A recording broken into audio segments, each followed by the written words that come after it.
Diharapkan bagi teman-teman yang sudah melihat cerita edisi yang sebelumnya, Identity Crisis edisi yang kedua, maka kali ini adalah lanjutan dari edisi yang selanjutnya. Bagaimana para pahlawan JLA akan berhadapan dengan Deathstroke yang disewa oleh Dr. Letts untuk dapat menyelamatkannya dari serangan JLA atas dugaan mereka yang mungkin telah membunuh Siu Dibney. Dan untuk selanjutnya, cerita ini akan semakin terungkapkan secara perlahan-lahan siapa aktor intelektual si pembunuh Siu Dibney yang ternyata bukanlah Dr. Letts. Dan itu dipastikan sendiri oleh Dr. Midnight yang tengah mengotopsi mayat tubuhnya Siu Dibney. Ya, cari tahu selengkapnya pada ulasan ceritanya pada video komik ini. Inilah ulasan cerita video komik Identity Crisis edisi yang ketiga. Semoga kalian masih mengikuti cerita krisis identitas pada pahlawan Super DC Comics yang keren ini.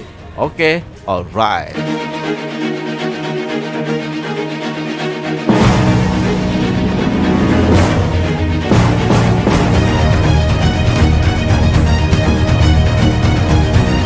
Selamat datang di channel DC Indonesia. Bagi kalian yang baru saja menemukan channel ini dan menyukai video-video yang seperti ini, maka ini adalah channel yang tepat untuk kalian singgahi, karena channel ini menyajikan cerita komik DC ataupun informasi mengenai DC Universe yang lainnya begitulah. Nah, untuk itu apalagi ya kan? Coba kalian tekan saja tombol subscribe-nya itu.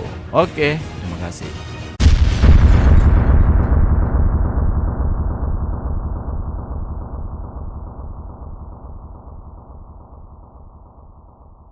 Cerita ini langsung dimulai nih, apa yang terjadi selanjutnya pada pahlawan Justice League of America, ya JLA, yang sedang terhenti di depan kediamannya Dr. Light. Disinilah JLA sedang berkumpul. Ada Atom Ray Palmer, Black Canary, Eloquent Man, Flash Wally West, Green Arrow, Green Lantern Kyle Rayner, Hawkman, dan Zatanna. Mereka ini sekarang berada di tempat ini, tepat di depan apartemennya Dr. Light yang diyakini sebagai bertanggung jawab atas pembunuhan Siu Dibney, ya istrinya Eloquent Man. Namun sebelum mereka berhasil masuk ke dalam, seperti apa yang telah terjadi pada edisi sebelumnya, ada ledakan yang menyebabkan si Eloquent Man terkapar di lantai jalanan. Narasi disampaikan Green Arrow, bagaimana dia menyikapi peristiwa ini. Mereka dihadapkan oleh Deathstroke sang Terminator. Black Canary menyatakan kepadanya bahwa ini bukanlah pertempurannya. Oleh karena Deathstroke ini sudah dibayar oleh Dr. Letts sebelumnya ketika waktu di menara satelit Injustice Gang, hal ini tentu saja menjadikan kewajibannya untuk melindungi si Dr. Letts dari sergapan penyerangan pahlawan JLA. Tentu saja hal ini akan menjadi pertarungan yang seimbang. Kita dapat melihat tuh, tubuhnya si Rob Dibney alias Eloquent Man sudah pingsan oleh karena sebelumnya itu dadanya terkena ledakan bom tepat di depan pintu rumahnya si Dr. Light. Tanpa bacotan yang nggak jelas seperti ini, menurut si Wally West pun langsung memutuskan untuk melakukan penyerangan terlebih dahulu. Nah, dalam aksinya itu dia melakukan serangan di saat dia berlari, tetapi si Slade Wilson alias Deathstroke meledakkan bahan peledak yang disebut C5 yang ada di tanah di dekat kelilingnya, baik di arah depan, kiri ataupun kanannya. Nah, pada saat itu juga Flash Wally West ini yang masih berlari mengelilingi mereka semua dengan maksud untuk dapat menyerang dari arah belakang. Namun hal itu ternyata telah memberi si Deathstroke untuk cukup waktulah untuk dapat mencabut pedangnya dan membiarkannya si Flash menabraknya. Dan tentu saja hal ini dapat menusuk dadanya Flash Wally West. Nah, atas reaksi ini, langsung sajalah semua pahlawan yang lainnya juga melakukan penyerangan kepada Deathstroke. Sedangkan Dr. Letts tetap santai tuh berada di sampingnya si Deathstroke. Dalam hal ini kemudian si Zatanna langsung melakukan penyerangannya dengan menggunakan mantra sihir terbaliknya. Namun sayang sekali, Deathstroke menghampirinya dan langsung memukul perut Zatanna. Pukulan itu ternyata tepat di titik urat pada tekanan di usus si Zatanna, yang tentu saja membuat Zatanna tidak bisa merapal mantra terbaliknya atau mantra apapun yang bisa membuat mereka dapat mengalahkan si Deathstroke. Yang ianya ini wanita pujaan hatinya si John Constantine. Zatanna pun tak berdaya. Namun Hawkman pun datang dan menghampiri Deathstroke sambil melayangkan palu gada berdurinya. Namun sayang sekali, di saat itu pedangnya si Deathstroke yang tajam itu dapat memotong sabuk yang mengikat tubuhnya dengan sayapnya si Hawkman, sehingga membuat tubuh Carter Hall pun harus jatuh ke dataran tanah jalanan di depan rumahnya si Dr. Letts. The bomb. Nah, melihat itu langsung saja nih si Oliver Queen alias Green Arrow yang melihat kesempatan itu langsung menembak panahnya ke arah Deathstroke. Namun Deathstroke yang memiliki strategi pertempuran yang mumpuni ini dapat mengelakkan anak panahnya si Green Arrow. Tidak sampai di situ juga, Deathstroke pun mengayunkan pedangnya ke kepalanya si Oliver. Wush! Untung saja nih Green Arrow langsung sigap dan langsung menunduk. Tapi sabetan pedangnya si Deathstroke mengenai anak panahnya, ya busur panahnya. Yang penting si Green Arrow ini ya selamat daripada kepalanya putus oleh sabetan pedangnya si Deathstroke. Selanjutnya giliran si Black Canary lagi yang akan menyerang si Deathstroke. Di saat si Deathstroke mengetahui Black Canary yang menarik napasnya dalam-dalam itu untuk dapat mengeluarkan jeritan supersoniknya, Deathstroke ini langsung memukulnya dengan secepat mungkin dan menjatuhkan Dinah Lance alias si Black Canary sambil memborgolnya dengan tas yang diikatkan di kepalanya. Si Green Arrow pun langsung menghampiri wanita pujaan hatinya itu. Yang selanjutnya si Deathstroke pun menggunakan penglihatannya yang luar biasa untuk menunjukkan dengan tepat di mana lokasi si Atom Ray Palmer. Deathstroke pun akhirnya mengetahuinya dan memukulnya dengan sebuah alat penunjuk laser. Oleh karena laser itu memiliki cahaya proton ataupun elektron yang diarahkan ke Atom Ray Palmer, manusia atom itu pun akhirnya menjadi tak berdaya. Yang kemudian si Deathstroke ini dapat membuat si Atom Ray Palmer menjadi terpelanting dan si Atom Ray Palmer ini terhempaskan tepat di kepalanya si Hawkman Carter Hall. Hal ini membuat si Atom Ray Palmer menjadi bentuk manusia normalnya. Nah, saat ini dari Flash Wally West, Zatanna, Hawkman, Black Canary, dan terakhir ada si Atom yang sudah dilumpuhkan oleh si Deathstroke. Dan selanjutnya dia harus menghadapi Green Lantern Kyle Rayner yang paling kuat di antara JLA. Nah, untuk menguji sebuah teori tersebut, si Deathstroke pun dapat menangkap kepalan pukulannya Kyle Rayner yang mengarahkan ke kepalanya. Selain menahannya, si Deathstroke pun juga dapat mematahkan jarinya. Nah, si Deathstroke ini pun mencengkeram tangannya si Kyle Rayner. Dia mencoba untuk mengambil kendali cincin Green Lantern Ring secara paksa dengan tekad kemauannya sendiri. Ya, tentu saja hal ini mereka berdua berjuang untuk dapat menghancurkan energi mental yang mendorong pada masing-masing di dalam diri mereka. Dan saat ini sedang terjadi, kesempatan ini digunakan oleh Oliver Queen untuk melakukan aksinya. Di mana aksinya si Oliver Queen ini, si Green Arrow melompat ke belakang punggungnya si Deathstroke dan menancapkan salah satu anak panahnya yang tadi dirusakkan tadi itu tepat di matanya si Deathstroke yang buta. Nah, tentu saja hal ini membuat si Deathstroke, Silas Wilson, dapat menjadi kesakitan. Dan semua taktik ataupun strategi yang ada pada Deathstroke sudah tidak terfokuskan. Dia pun menjadi marah dan geram. Deathstroke pun menjadi kehilangan kesabaran. Dia pun berbalik untuk berfokus untuk menyerang si Green Arrow. Bila perlu akan membunuhnya dengan tangan kosong. Pukulan demi pukulan, bogem mentah yang bertubi dari Deathstroke bersarang ke wajahnya si Green Arrow. Dan tepat bersamaan pada waktu itu juga, tiba-tiba nih semua anggota Justice League of America JLA yang lainnya itu yang akhirnya sudah pulih kembali langsung mengeroyok rame-rame kepada si Deathstroke. Mereka pun dapat mengunci Deathstroke. Nah, di saat mereka bertarung dengan situasi yang seperti itu, kita dapat melihat ini si Dr. Light yang melihat apa yang terjadi di depannya itu ternyata telah memicu ingatannya si Dr. Light menjadi pulih kembali. Peristiwa pengeroyokan ini persis apa yang dia alami pada tahun-tahun yang lalu. Saat dia dikeroyok oleh pahlawan Justice League, ada Batman juga yang mengeroyoknya. Akhirnya si Dr. Light pun menyadari bahwa pikirannya itu selama ini telah dihapus darinya selama bertahun-tahun lamanya. Dan atas reaksi itu, Dr. Light pun mengalami kemarahan. Kemarahannya itu mengeluarkan cahaya yang berwarna putih yang kemudian meledakkan cahaya yang sangat-sangat menyilaukan. Dan di balik ledakan itu, ternyata kedua penjahat super itu, si Deathstroke dan Dr. Light, melarikan diri. Nah, tidak lama beberapa kemudian, para pahlawan pun terbangun dari pingsan mereka. Ternyata, wah, ada Superman yang sudah ada di tempat kejadian. Superman bertanya kepada mereka, kenapa nih mereka ada di tempatnya si Dr. Light. Tentu saja mereka tidak tahu nih dan bingung mau menjelaskan seperti apa. Terlebih lagi nih si Superman menjelaskan kepada mereka bahwa ada sesuatu yang ganjal dalam kasus kematian Sue Deep nih. Superman yang ditugaskan untuk mencari Bolt ternyata ternyata sedang masuk ke rumah sakit dan sedang dalam perawatannya. Ya terang aja ya kan, pas di edisi yang pertama dia kena tembakan senjata 2 orang preman jalanan yang menjaga kotak dari pasar gelap miliknya si Lex Luthor. Dan ya mendengar apa yang disampaikan Superman ini, tentu saja para pahlawan ini ya menjadi agak bingung gitulah bagaimana mereka harus menjawabnya. Padahal mereka ini baru saja menyerang si Dr. Light. Harus menjelaskan apa nih kepada Superman. Namun si Wally West pun mengarang ceritanya. Dia menjelaskan seperti ini, bahwa si Wrath itu pernah berselisih dengan Arthur Light beberapa tahun yang lalu.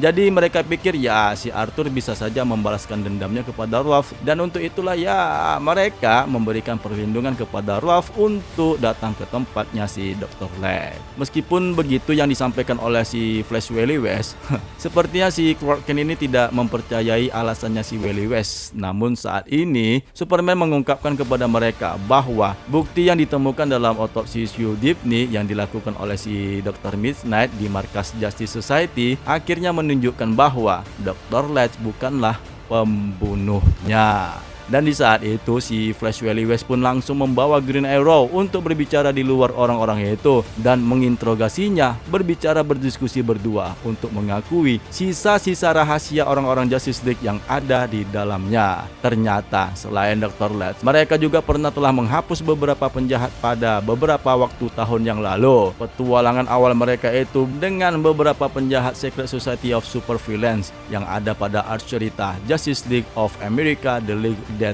defeats itself, di mana cerita itu telah mengakibatkan seluruh tim mereka mengalami ingatan mereka yang dihapus. Masalah pun terjadi ketika mereka bertukar tubuh dengan kepada beberapa pahlawan dan mempelajari semua seluk-beluknya, yang disebabkan oleh sebuah patung Griffin kuno dengan kekuatan yang mistis. The Wizard menjadi Superman, Blockbuster menjadi Batman, Reverse Flash menjadi Green Lantern, Star Sapphire menjadi Zatanna, dan Floronid Man menjadi Wonder Woman. Sementara para pahlawan yang kalah tampil sebagai 5 orang penjahat. Hal ini bukan hanya sekali terjadi, bahkan sudah terjadi puluhan kalinya. Jika di antara mereka ada satu orang saja identitas rahasianya menghilang, maka tidak ada jaminan untuk mereka dapat melindungi keluarga dan orang-orang terdekat mereka yang dicintai dari monster predator maupun para penjahat yang ada di dunia ini untuk memburu mereka. Nah, jadi pernah ada suatu ketika seseorang mempelajari wajah dan nama yang sebenarnya, tetapi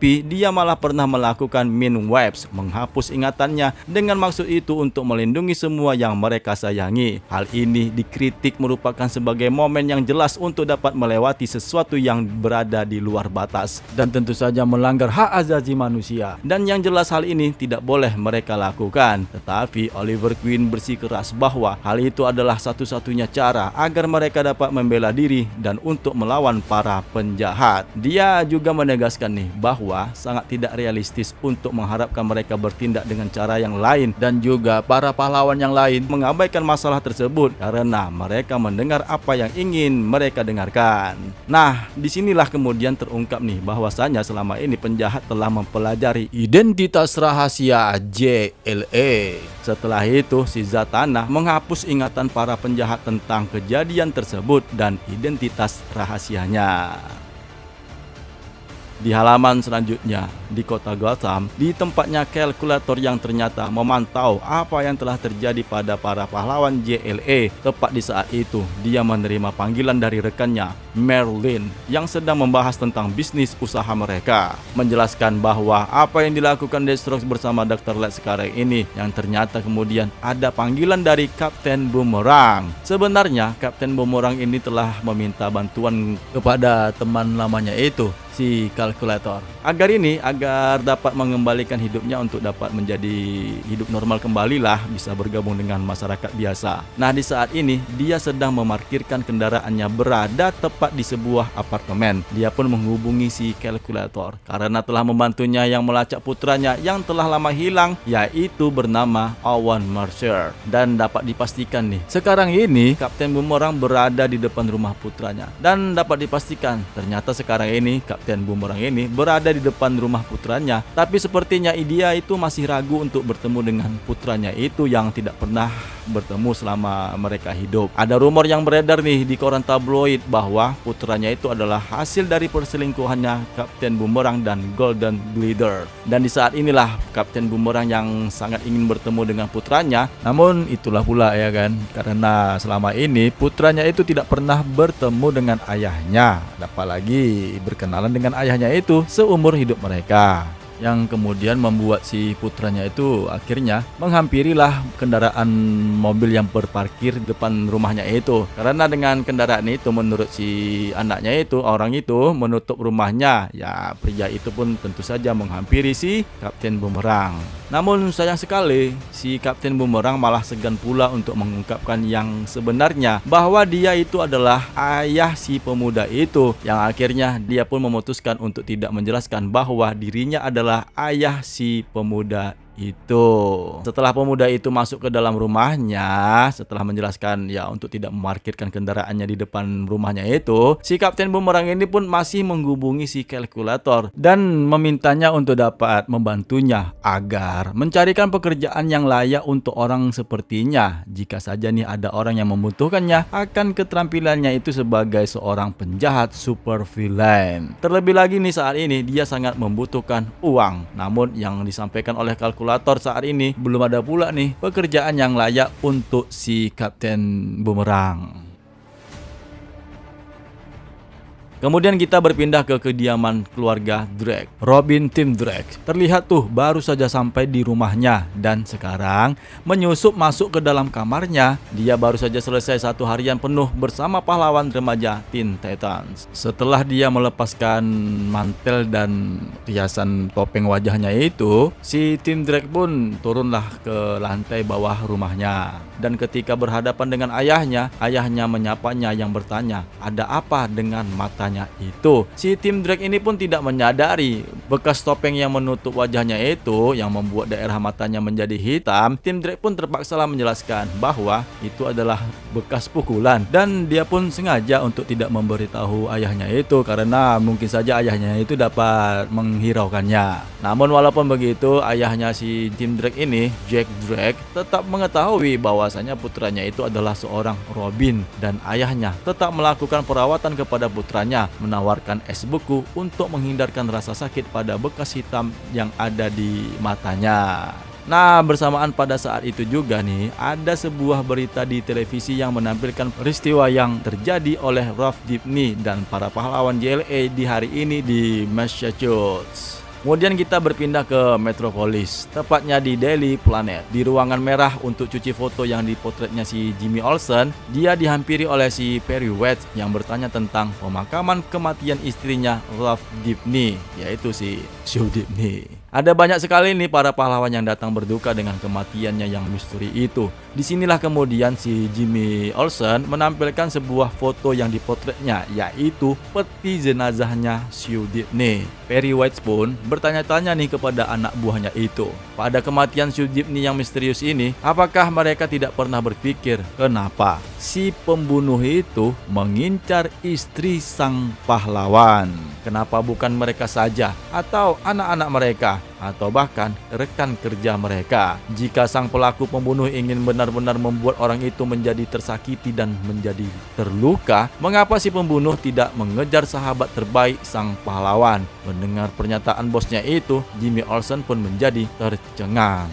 Selanjutnya kita berpindah ke kediaman Jean Loring, mantan istrinya Roy Palmer. Baru saja si Perry White menyampaikan hal yang seperti itu kepada si Jimmy Olsen, bagaimana si pembunuh itu hanya membunuh istri pahlawan. Ternyata disinilah di rumahnya Jean Loring membuktikan bahwa pembunuhan yang terjadi kepada Sue Dibny terbukti bukan insiden yang terisolasi, dan terbukti saat ini Jean Loring diserang di rumahnya. Meskipun wanita itu berhasil menelepon mantan suaminya Roy Palmer, namun akhirnya dia tergantung di sebuah pintu dengan leher yang terikat, dan tidak lama kemudian dia pun mati seperti gantung diri.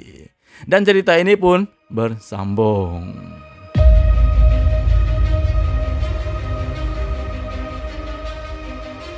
Oke, semakin menarik ya cerita identity crisis ini.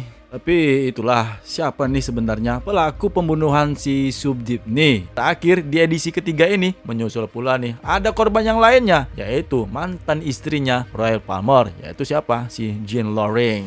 Oh ya nih, bagi teman-teman yang ingin mencari tahu gimana si Jean Loring ini bercerai dengan Atom Royal Palmer, bisa kalian singgah ceritanya pada art cerita The Sword of Atom. Di mana ini pada art cerita itu si Jean Loring ini berselingkuh dengan rekan kerjanya, seorang pengacara juga. Lihat aja di situ ceritanya, bagus kok.